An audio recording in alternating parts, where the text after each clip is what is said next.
Hola, vamos a resolver problemas de estática, para lo cual primero tenemos que saber qué significa proyectar una fuerza. Supongamos que me dan una fuerza cualquiera, F, que está actuando sobre un cuerpo O.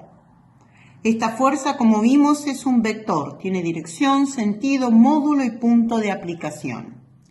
Proyectarla significa lo siguiente. Vamos a imaginar un par de ejes X y perpendiculares y lo vamos a imaginar justo aplicado en el punto O.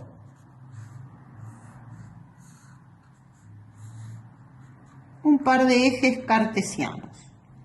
Lo que vamos a ver es que la fuerza forma un ángulo con el eje de las X, al cual voy a llamar alfa. Proyectar la fuerza significa descomponer esta fuerza en dos fuerzas que son perpendiculares.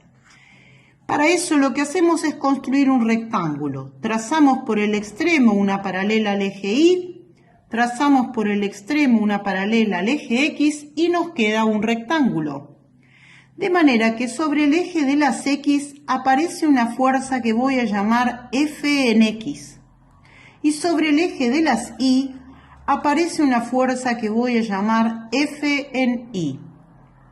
La acción conjunta de F en X y de F en Y sobre este cuerpo es lo mismo que haría la fuerza F.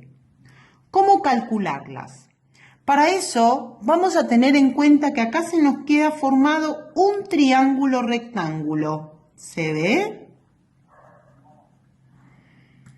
Y nosotros sabemos que en el triángulo rectángulo se cumple el teorema de Pitágoras y además podemos recordar las funciones trigonométricas.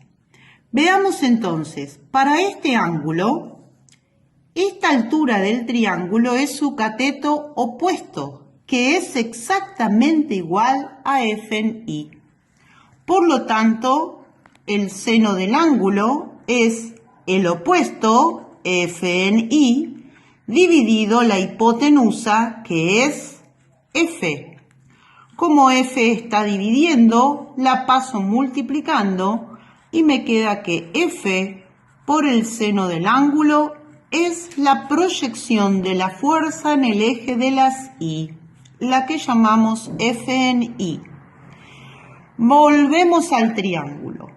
Cateto adyacente sobre hipotenusa. Coseno. El coseno del ángulo es el cateto adyacente, F en X, sobre la hipotenusa, que es F. Pasamos F, que está dividiendo, multiplicando. F por el coseno del ángulo es la proyección de la fuerza en el eje de las